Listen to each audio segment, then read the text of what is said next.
It all starts like an ordinary day.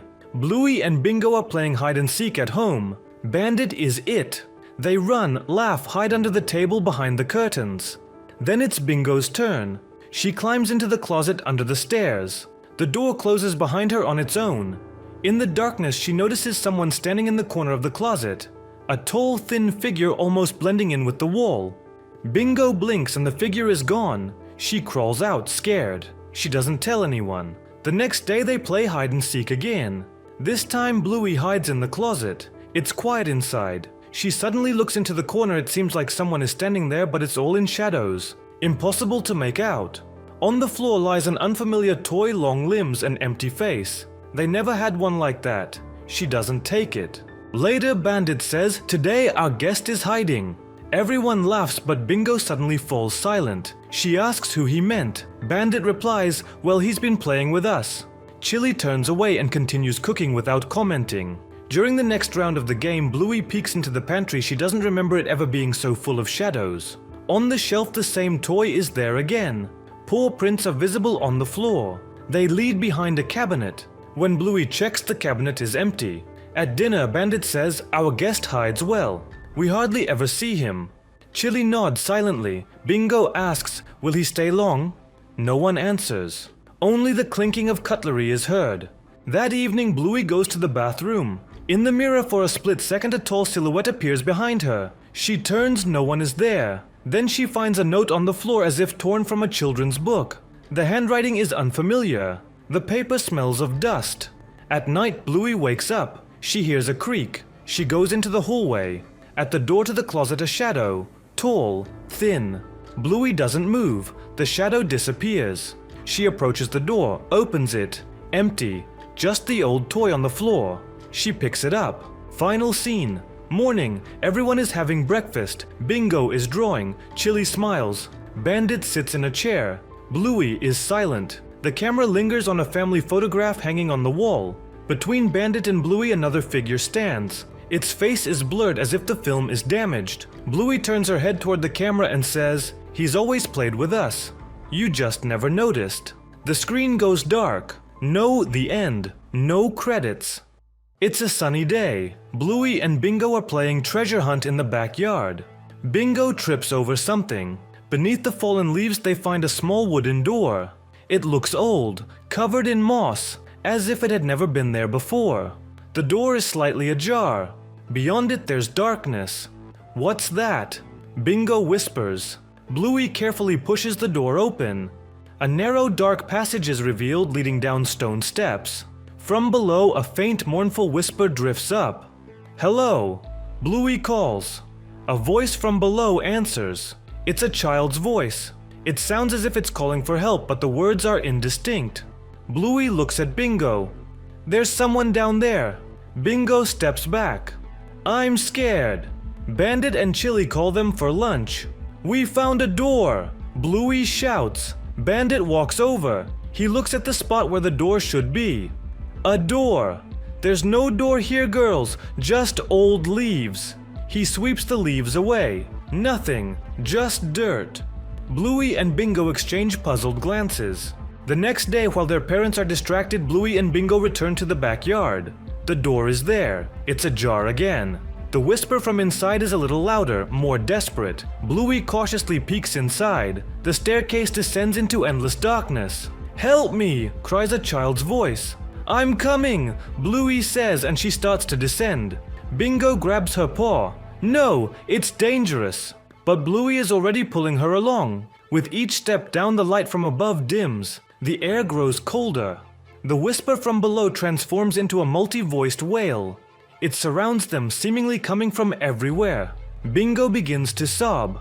"I want to go home." Bluey turns to go back up. But the opening at the top already seems infinitely far away. A tiny speck of light. The steps they take upwards don't bring them closer to the exit. The sounds from above their parents' voices. The usual noises of the house become increasingly muffled, indistinct. They seem to dissolve. "We can't go back!" Bingo cries. Bluey feels a rising terror.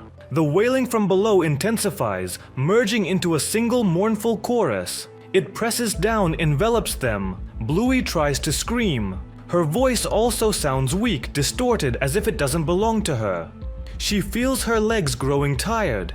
They can't go any further down, but they can't go back up either.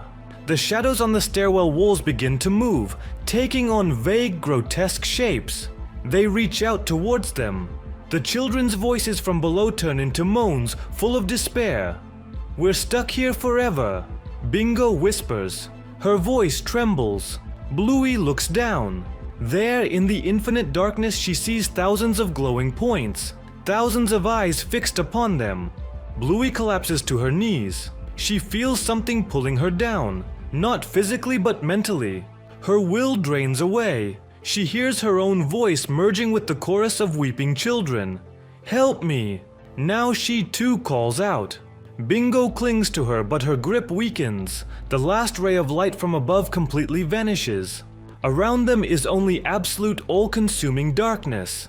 The endless steps continue downwards and the wailing never stops. Bluey and Bingo become part of that wailing, part of that endless descent. Their own voices now are just another echo in the bottomless void. It was a sunny morning, but a strange sense of boredom hung heavy in the Healer household. Bluey and Bingo roamed aimlessly, unable to settle on a game. No amount of chasing or hide-and-seek could spark their usual joy. Bluey remembered a dusty old cupboard where Bandit had recently put some things. Inside the cluttered cupboard, tucked behind forgotten boxes and toys, they found it, a bulky, ancient television set. Its screen was convex, the casing scratched, as if it had survived countless forgotten years. Curiosity won out. Somehow they found a suitable outlet and plugged it in. The TV crackled, glowed blue, and then the familiar Bluey title sequence appeared on the screen. But something was wrong. The colors were dull, as if faded, the sound slightly distorted, and the title music strangely sorrowful and drawn out.